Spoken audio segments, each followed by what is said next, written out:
मन चाह पाने के लिए मन से चाहना बहुत जरूरी है।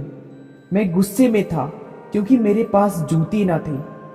फिर मेरी मुलाकात एक ऐसे इंसान से हुई जिसके पास पाँव ही न थे।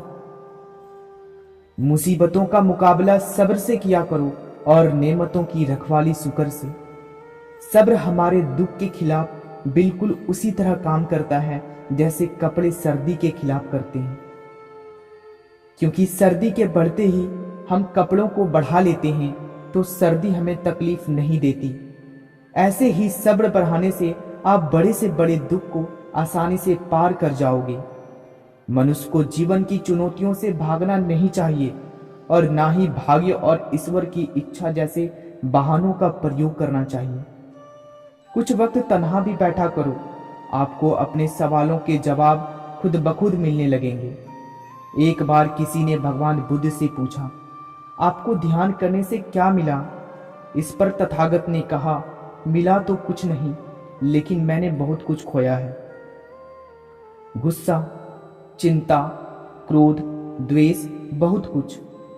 इंसान को अपने आप से इतना प्रेम होनी चाहिए कि वो खुद को गलत राहों से निकालकर सही राह पर लगा सके। जब बारिश होती है तो खाली पड़े घड़े खुद ब खुद भर जाते हैं और ऊंचे बड़े बड़े टीले सूखे के सूखे रह जाते हैं। अपने आप को खाली रखो, क्योंकि खाली झोली ही भरी जाती है।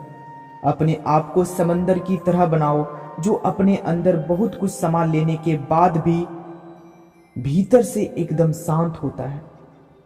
नाराजगी कभी वहां मत रखिए जहां आपको बताना पड़े कि आप नाराज हैं।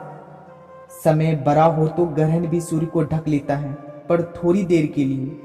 इसलिए जीवन में बुरे दौर से हताश ना हो, बल्कि दुगनी क्षमताओं के साथ उससे निकलने का प्रयास करो।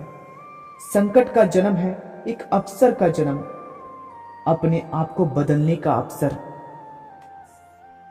जो ये कर पाता है उसके लिए संकट नहीं होता, पर जो नहीं कर पाता तो खुद ही एक संकट बन जाता है। जीवन का सफर मानो तो मौज है, वरना समस्याओं तो हर रोज है। बिना कहे जो सब कुछ कह जाते हैं, बिना कसूर के जो सब कुछ सह जाते हैं, दूर रहकर भी जो अपना फर्ज निभाते हैं, वही रिश्ते सच में अपने कहलाते हैं।